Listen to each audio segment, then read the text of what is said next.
Então, você verifica, por exemplo, minha amiga, continuando a nossa palavra a respeito de Abraão, da palavra de Deus, nós encontramos no texto sagrado, lá em João capítulo 1, no princípio era o Verbo, e o Verbo estava com Deus, e o Verbo era Deus. Veja que o Verbo era Deus, o Verbo estava com Deus, no princípio era o Verbo. Essa leitura também pode ser feita assim: no princípio era a palavra, e a palavra estava com Deus, e a palavra era Deus. A palavra tem a mesma origem no original grego. E a palavra se fez carne e habitou entre nós.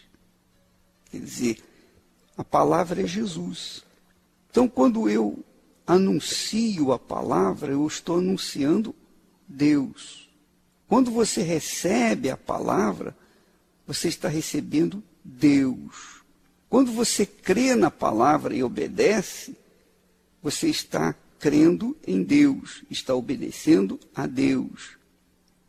Deus é Espírito. E o Espírito de Deus é a palavra. O Senhor Jesus disse: minhas palavras são Espírito e verdade. Quer dizer, o Senhor Jesus é a palavra que se fez carne. O eu sou o que sou, quando se comunicou com Moisés lá no Monte Sinai, é Espírito, é o Senhor Jesus, é a palavra. Quando Deus jurou para Abraão que o abençoaria e também a sua descendência, ora, minha amiga, meu amigo ouvinte, de fato, Deus não fez nenhum juramento à toa. Ele chegou ao extremo. Ele passou dos limites, porque ele já tinha prometido. Ora, Deus não precisava jurar, já que ele já havia prometido. Quando ele chamou Abraão, quando Abraão entrou em acordo com Deus, Abraão acreditou naquela palavra, naquelas promessas. Sê tu uma bênção, abençoarei os que te abençoarem, amaldiçoarei os que te amaldiçoarem. Então, Deus determinou uma palavra, a palavra que ele havia determinado para Abraão já era suficiente, mais do que suficiente, porque é a palavra de Deus. Era a palavra de Deus. Ora, minha amiga e meu amigo ouvinte, mas Deus, com Abraão, foi além dos seus limites.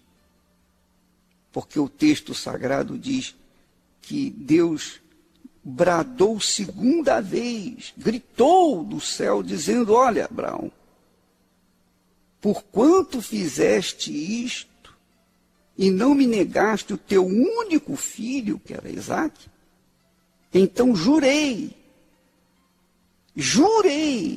que te abençoaria. Jurei.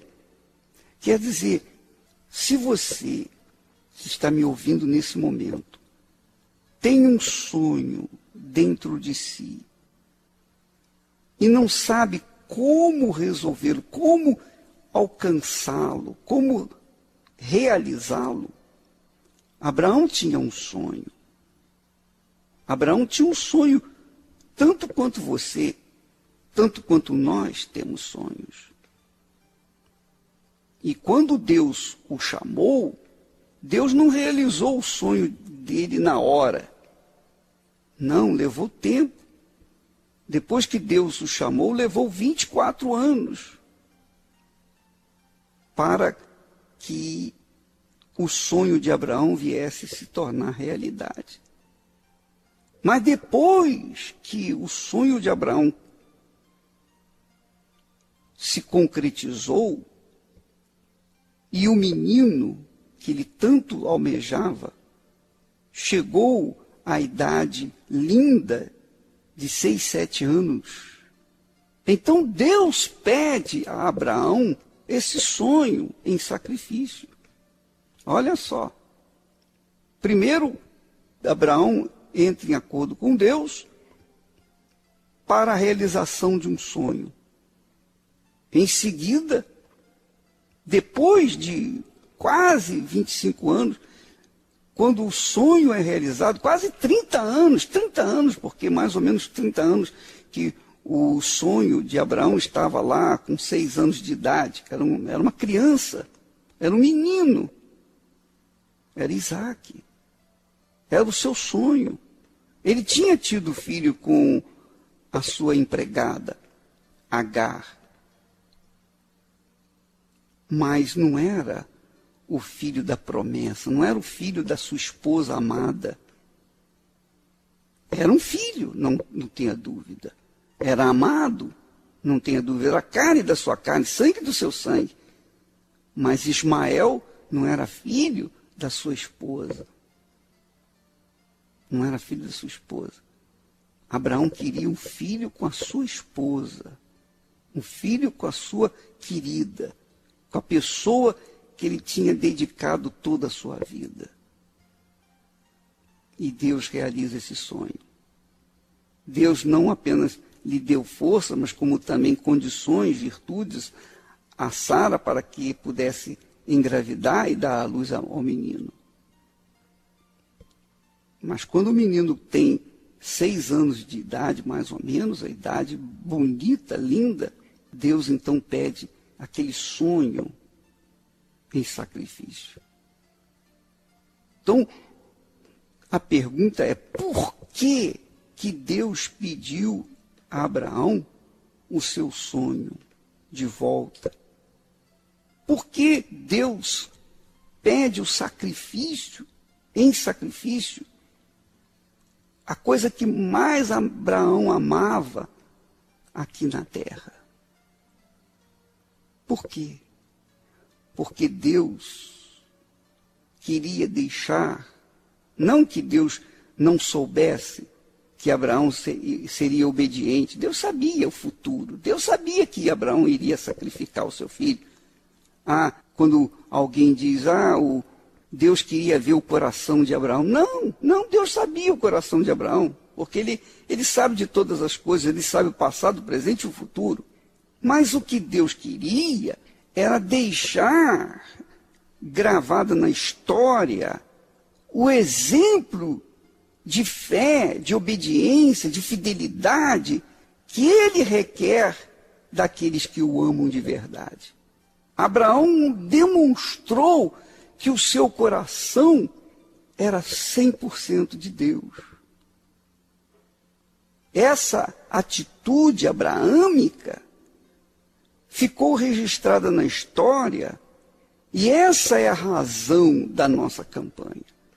Levar as pessoas a uma consciência de fé de que, sobretudo, Deus em primeiro lugar. Quando a pessoa o coloca em primeiro lugar na sua vida, então ela garante para si o que Deus prometeu a Abraão.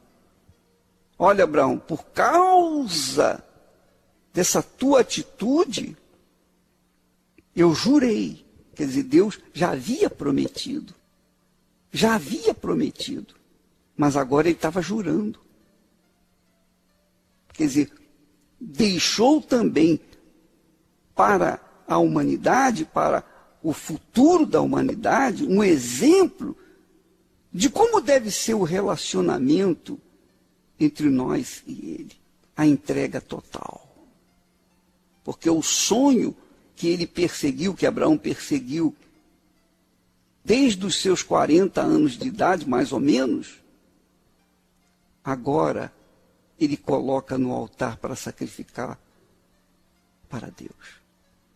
Então, minha amiga, meu amigo ouvinte, é muito forte isso.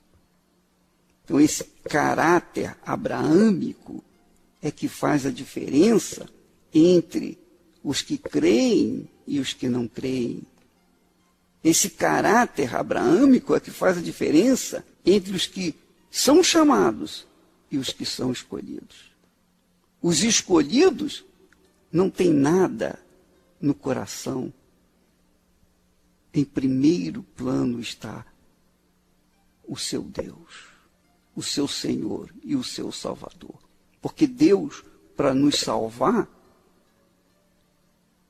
ele teve que enviar o Filho dele, o Verbo vivo, o Verbo que estava com ele, que era Deus. Então o Verbo se fez carne, a palavra se fez carne, e tornou possível chegar a esse mundo e morrer por cada um de nós. Quer dizer, imagine toda a humilhação, toda a dor, toda a aflição pela qual o Senhor Jesus passou aqui no mundo. Ele o fez por uma questão de fé, por uma questão de amor. Minha amiga, meu amigo ouvinte, esse é o motivo pelo qual essa campanha é somente para os que creem. É somente para os que creem de verdade. Vai fazer diferença dos que não creem. E quando você participa, quando você assume a sua fé, então você tem o direito de cobrar de Deus o juramento que ele fez a Abraão.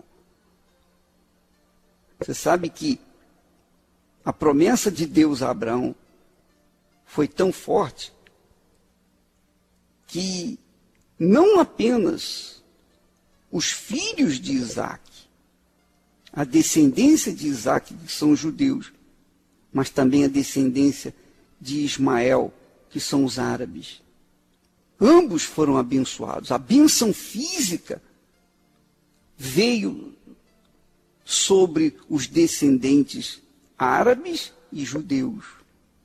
Mas a bênção física e espiritual, que é a mais importante, são apenas para os descendentes de Abraão pela fé.